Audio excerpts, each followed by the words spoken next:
year and represents the Bulletin of the Atomic Scientist Science and Security Board's answer to two important questions.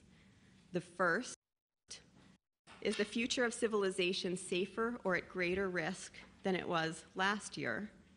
And second, is the future of civilization safer or at greater risk today compared to the more than 7 decades that we've been asking the question? There are many topics we consider when these questions. For most of our history, we focus exclusively on the risk of nuclear weapons in setting the time of the clock. Starting in 2007, climate change began factoring more prominently as a direct challenge, a man-made challenge that will dramatically affect on Earth as we know it and requires urgent and immediate action. The Bulletin has been covering issues of climate for decades, but in 2007, it was recognized as an existential risk in our clock setting. Today, in addition to nuclear risk and climate, technological innovations are considered as they're occurring in the realms of cyber, biology, artificial intelligence at a speed that challenges society's ability to keep pace. At the Bulletin, we continue to believe that advances in science and technology should make life on Earth better, not worse. To that end, our goal is to equip the public, policymakers, and scientists with the information needed to demand, recognize, and support public policies that reduce man-made existential threats such as nuclear war, climate change, and those from disruptive technologies. Before moving on to this year's clock setting, I'd like to introduce my colleagues in the front row who you'll be hearing from shortly, who will approach the clock in a few minutes, and who are representing the authors of the report that explain the time. After setting the time, they will come up to the dais and offer short remarks about why the time is set where it is, take your questions. Speaking today are Jerry Brown, the Executive Chair of the Bulletin of the Atomic Scientists and the former 4-term governor of the state of California. Jerry Brown is a recognized leader in identifying climate change as an existential challenge and in building a political response to it. He also maintains a long-standing record of trying to reduce the threat of nuclear war. William J. Perry, the author of My Journey at the Nuclear Board, was the U.S. Secretary of Defense and is the chair of the Bulletin's Board of Sponsors, a group that includes 14 Nobel Prize winners from across the globe. Perry is currently the Michael and Barbara Berberian Professor Emeritus at Stanford University and was awarded the Presidential Medal of Freedom in 1997, among other distinguished. Robert Rosner is the chair of the Bulletin Science and Security Board. Bob is the William E. Rather Distinguished Professor in the Department of Astronomy and Astrophysics and Physics and the Harris School of Public Policy Studies at the University of Chicago. He served as the director of Argonne National Lab, where he has also served as chief scientist. Sharon Squassoni, a member of our Science and Security Board, is a professor at the Institute for International Science and Technology Policy at the Elliott School of International Affairs at George Washington University. Sharon has specialized in nuclear nonproliferation, arms control, and security policy for 3 decades. Susan Solomon is a member of our Science and Security Board. She is the Lee and Geraldine Martin Professor of Environmental Studies at MIT. She received the Crawford Prize in Geosciences from the Swedish Academy of Sciences in 2018, akin to the Nobel Prize. And Herb Lynn is a senior research scholar for cyber policy and security at the Center for International Security and Cooperation and the Henry J. Holland Fellow in Cyber Policy and Security at the Hoover Institution, both at Stanford University. His work focuses on offensive operations in cyberspace and an instrument of national policy. More about each can be found on our website at thebulletin.org.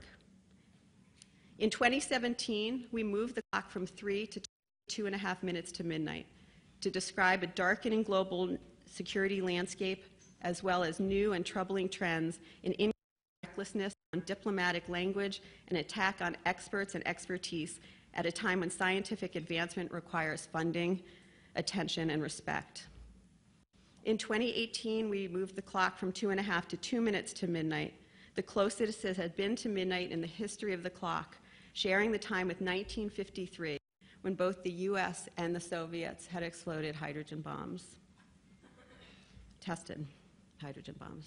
We pointed to a collapsing arms control architecture, as well as new testing undertaken by North Korea, nuclear exercises built into Russian military plans, and continued commitment to nuclear weapons in Pakistan, India, and China. In 2019, we considered all of these factors. We recognized that rhetoric between the United States and North Korea has eased, although the situation remains extremely dangerous, as is made obvious from the U.S. Secretary of Defense's 2019 Missile Defense Review, and that relations between U.S. and Russia remain unacceptably strained.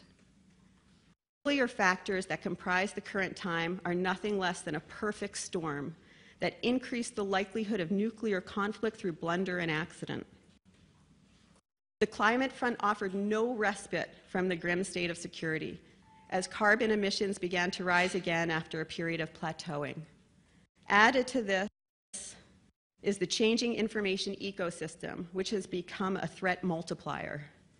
The velocity of information has increased by orders of magnitude, allowing information warfare and fake news to flourish.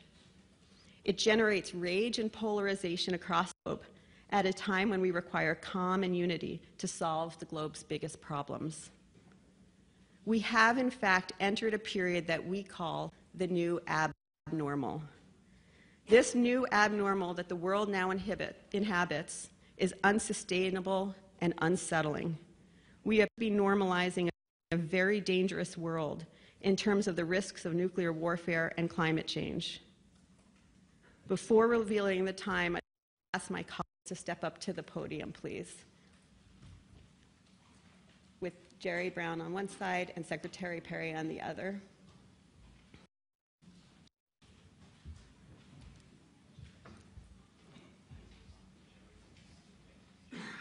The 2019 time should not be taken as a sign of stability, but as a stark warning.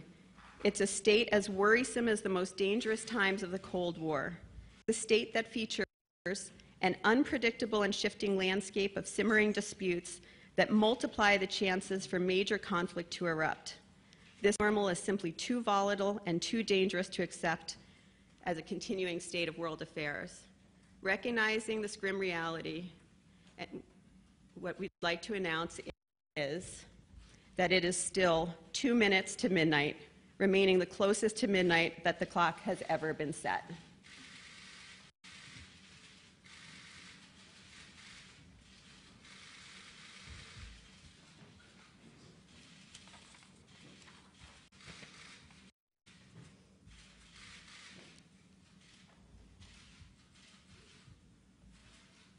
And now I'd like to ask my colleagues to come to the dais for more background on why that is the case.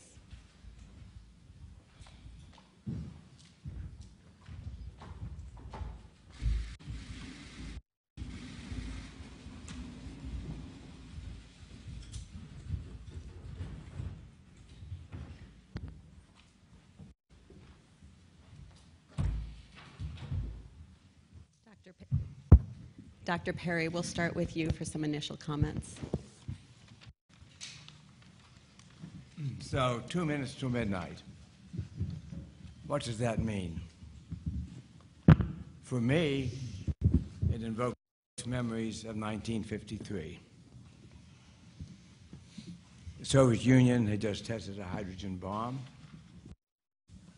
The brutal Korean War was still going on, already having claimed millions of lives. The U.S. forces in Germany numbered 3-1 by the Red Army and fully expected the Red Army to attack them. And they were authorized and prepared to use tactical weapons to stop that advance. What I'm telling you, you already know from history. But I know it because I was there. So it invokes powerful memories in me. Still, there are differences between now, important differences between now and 1953. There's no Stalin, no Soviet Union, no huge Red Army. So this prospect of a Red Army sweeping against the American forces seems much lower. But the nuclear dangers are not because we expect an attack from Russia in the old days from the Soviet Union. The danger is that we will blunder. We will blunder into a nuclear war. That's the real danger. The real danger during the Cold War as well, but certainly the danger now. We think back to the Cold War where we almost did have a hot. It was the Cuban Missile Crisis, where political miscalculation could have pushed us into a war. Or we think of the 5 false alarms during the Cold War, any one of which could have propelled us into a nuclear war. Balance, though,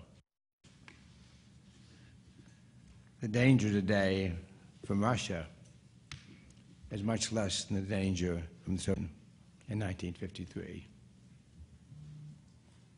That's on the plus side. On the negative side, though, we now have the danger of a cyber attack, which we didn't fear in 1953. We have the danger of regional nuclear war, North Korea, or India and Pakistan nuclear war. We have the danger of nuclear terrorism. And we have a declining ecological system which is likely to lead us to a climate catastrophe. So on balance, we see this year at least as 1953. Thank you. Dr. Rosner. Thank you. As chair of the Bulletin of Atomic Scientists Science and Security Board, I'd like to offer some additional comments before yielding the floor to my colleagues who discuss the key points that led us to this year's setting of the Doomsday Clock. As you just heard, the Doomsday Clock is being set at 2 minutes to midnight. That is, we have not moved the clock's hands from the position of last year, and the fact that the Doomsday Clock hands did not change is bad news indeed. Just heard from Bill Perry. It harkens back to the gloomiest days of the Cold War, the early 1950s. As we face today, the potential start of a new international nuclear arms race, and see little effective progress on dealing with ongoing climate change. We are calling this the new abnormal, a disturbing reality in which things are not getting better. We appear to be normalizing a world in which the risks of nuclear warfare and climate change, unchallenged, are ever more present, effectively dealt with. To make matters even worse, our ability to comprehend and act on these huge risks is increasingly degraded by information warfare that clouds the distinctions between fact and fiction, thereby undermining science, political institutions, and the ability to arrive at consensus on the solutions needed to achieve positive change. This is the new abnormal we are now living in. Thank you. Sharon Squassoni. Thank you. My task is to speak specifically about nuclear risks. So experts can debate the impact and credibility of specific actions and policies of nuclear-armed states, but the overall trend is clear.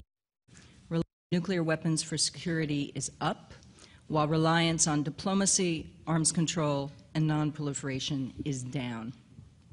Modern programs, new weapons, new options for using such weapons, and a Cold War mindset threaten decades of work to reduce nuclear risks. The relationship between the U.S. and Russia is an obvious place to start, since those countries hold more than 90% of all nuclear weapons. Russia's flagrant disregard of sovereignty in its near abroad and new intermediate-range ballistic missiles challenge NATO security and increase the risks of escalation. U.S.-Russian arms control is no longer an oasis of dialogue in a desert of competition. There are no new arms control initiatives, and existing agreements are being jettisoned. First, the New START Treaty, which could easily be extended, appears to die 2021. Mr. Trump has time to fix this with the stroke of his pen, but will he? Second, Russian violations of the Intermediate Nuclear Forces Treaty have precipitated a U.S. withdrawal, which is scheduled for next week. The only agreement ever to ban an entire class of missiles, the INF Treaty, has been a linchpin of Europe's security for 30 years. The United States may use this opportunity to field a nuke in that range, but for the Asian theater. Third, the U.S., Russia, and China will build new nuclear weapons as part of their modernization efforts, but U.S. plans for expanding missile defense could upset the strategic balance in a big way. China, which has long complained about the destabilizing effect of missile defenses, has stated that U.S. plans, outlined in the recent Missile Defense Review, could, and I quote, damage regional peace and security, influence the process of international nuclear disarmament, lead to an arms race, and undermine the strategic balance and stability in the world. Russian officials equated U.S. development of space-based sensors for missile defense with setting off an arms race in space. Security risks are no less worrisome. Mr. Trump made good on his campaign promise to withdraw from the Iran nuclear deal in May 2018 and reimpose sanctions in November, while the European Union and other parties to the agreement have been feverishly working to put in place mechanisms that allow them to continue implementing the agreement. It's not clear how successful these will be or how long Iran will be patient. In Asia, North Korea's engagement with South Korea, the U.S., and China has been a decidedly positive development. Mr. Kim has kept his word on halting nuclear and missile tests, but more measures are required to truly reduce nuclear risks, and this could take a decade or two. Against this backdrop of competition, quiet multilateral arms control and nonproliferation treaties and agreements and negotiations, without which a vast array of weapons of mass destruction-related risks could spiral out of control, go largely unattended. It's easy to forget that long-standing arms control goals require leadership and multilateral support. In addition to the agreements I just mentioned that are under the threat of collapse, there are a few more that need support to reduce nuclear risks, like the Comprehensive Nuclear Test Ban Treaty, signed 20 years ago, not entered into force, a Fissile Material Cutoff Treaty, which has been on the negotiation agenda for about 70 years, and a nuclear weapons ban, which was concluded at the UN in 2017. This is controversial, but it was signed by 70 countries so far, and some say that it may not be a practical vehicle for nuclear disarmament, but nuclear weapon states and their allies ignore it at their peril. The ban reflects the frustration of most countries around the world for the slow pace of nuclear armament. To sum up, in the new abnormal, arms races seem preferred to arms control and nonproliferation agreements, and unilateral acts threaten the stability, predictability, and transparency that such agreements previously created. If this is indeed an era of great power competition, then it deserves great solutions that walk us back from the brink of nuclear conflict, not towards it. Thank you. Thank you. I'll summarize our position on climate change. So this year's news on climate change is deeply alarming in several ways. Global carbon dioxide emissions show how the world is doing at addressing the terrible risks of climate change. And after a few years in which global emissions looked like they were plateauing, we've continued an upward climb in 2017, even faster in 2018. That's very bad news, because if we're going to halt the worst impacts of climate change, the nations of the world have got to cut worldwide emissions to zero well before the end of this century. Every year that emissions continue to climb represents a year in which we not only haven't started on that task, but we've made the challenge of doing it even bigger. Some countries, including the US and some members of the EU, have increased their emissions after years of progress in reducing them. And it's the US that has more resources to develop and implement cleaner energy alternatives than poorer nations have. So our failure to even stop in our own is simply an act of gross negligence. Even worse than that, the increasing emissions mean that we've installed new infrastructure, such as plants, that will continue to emit carbon dioxide, not just this year, but for the lifetime of the plant, something like 50 years or so. And every year that we continue to add carbon dioxide to the atmosphere irreversibly ratchets up the level of human suffering and ecosystem destruction that will occur due to global climate change. On top of all that, the main global accord to address climate change, the 2015 Paris Agreement, has been under increasing attack. The U.S. announced that it will withdraw from that pact, and compounding our national lack of leadership on that, at a UN climate meeting last month, we undertook an assessment of climate change for the UN from the Intergovernmental Panel on Climate Change. We did that for the first time. We chose instead to ally ourselves with Russia, Saudi Arabia, and Kuwait to snub the report instead of welcoming the input of science on a key international environmental problem. That the world is losing ground in reducing emissions flies in the face of increasing evidence for how bad this new abnormal actually is. Greenland's ice is melting at an unprecedented rate. 2018 is likely to be the fourth warmest year on record, in spite of the fact that there's been a effect of El Nino compared to the three record years that came before it, 2015, 16, and 17. Scientific evidence shows that global warming has contributed to the occurrence of some very serious world catastrophes, including the massive wildfires seen this past year in California, Greece, and Sweden, the heat waves that have turned deadly for people and animals in Asia, Australia, Europe, and North America.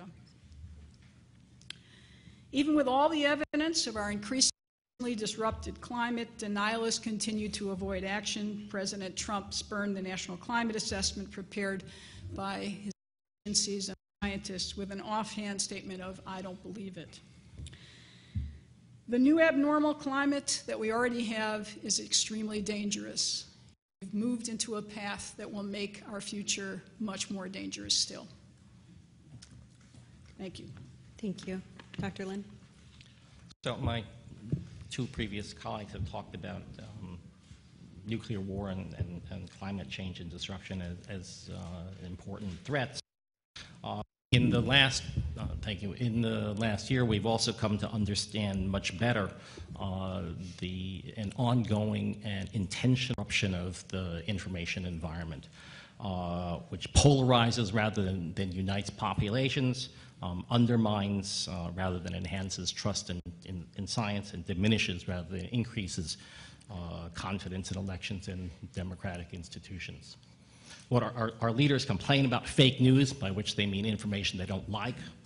They invoke alternative facts when reality is inconvenient. They're shamelessly inconsistent. They think anecdotally and remember selectively rather than using reason or scientific evidence. They debase established institutions of government, journalism, education that hold them accountable. Now, these practices attack the very idea of rational discourse and thus aggravate the dangers posed by nuclear weapons and climate disruption. Now, it's true that propaganda and lies and so on have been around for a very long time. They go back to biblical days. But in the internet age, the volume and velocity of information is increased by orders of magnitude. So you have social media, you have search engines, you have devices, and so on. All of these contribute to what we call cyber-enabled information warfare. Before it was information warfare. Now it's cyber-enabled information warfare. And it's a lot worse. The easy connectivity and high degrees of anonymity can mean that information warriors can cross borders. Information warriors can practice their trade now against large populations very inexpensively, and at the same time tailor messages also very inexpensively to narrow interest groups to set one against the other. This isn't cyber war in the sense of nationwide electrical blackouts and the like, although that's a concern of the bulletin, but it's a more insidious use of cyber technology, cyber tools to target and exploit weaknesses in human cognition and thinking, and eroding the cohesion that underpins civilized societies. I want you to think about where reason is a fundamental pillar is the foundation of civilized discourse. Logical argument in the Enlightenment world matters. The truth of a statement is tested by an examination of reality, not how many people believe in it. That's how we got flat earths. It's a terrible world in which rage and fantasy replace logic and truth. And cyber-enabled information portends just such a world. And if it's left unchecked, it undermines our ability, the world's ability, to deal constructively with all of the threats facing us, including, especially, nuclear weapons change. Thank you. Governor? I speak as someone who has been in the American political process for almost years. And I can say at this moment, the blindness and stupidity of the politicians and their consultants is truly shocking in the face of nuclear catastrophe and danger. We're not expecting a bolt out of the blue, but based on the close calls of the past, we know that these thousands of nuclear weapons on high alert could be launched by mistake or error. That's what's happened in the past, almost. So we're almost like travelers on the Titanic, not seeing the ahead, but enjoying the elegant dining and the music. The business of everyday politics blinds people to the risk. We're playing Russian roulette with humanity, and the danger and the probability is mounting that there will be some kind of nuclear incident that will kill millions, if not initiating exchanges that will kill billions. In that threat, why aren't people more concerned? Because they're not. People feel very comfortable in high places at living at the brink of total Armageddon and catastrophe. I've seen it. I was over in the Capitol. Yes, there are some leaders that are concerned, but we need Republicans and Democrats, the President, members of his staff, to fully grasp the moment that is upon us. They're not grasping it. It is 2 minutes to midnight. And journalists, yes, you love Trump's tweets. You love the news of the day. You love the leads that get the clicks. But the final click could be a nuclear accident or mistake. And that's what we have to all be worried about, and gather around this unveiling of the doomsday clock. It's hard to even feel or sense the peril and danger that we're in. But these scientists know what they're talking about. And I can say, based on my understanding of the political process, the politicians, for the most part, do not. So, yeah, it's late, and it's getting later, and we've got to wake people up. Wake people up in Washington, throughout the country, and throughout the world. And that's what I intend to do. And I will spend the next few years doing everything I can to sound the alarm and get us back on the track of dialogue, collaboration, and arms control.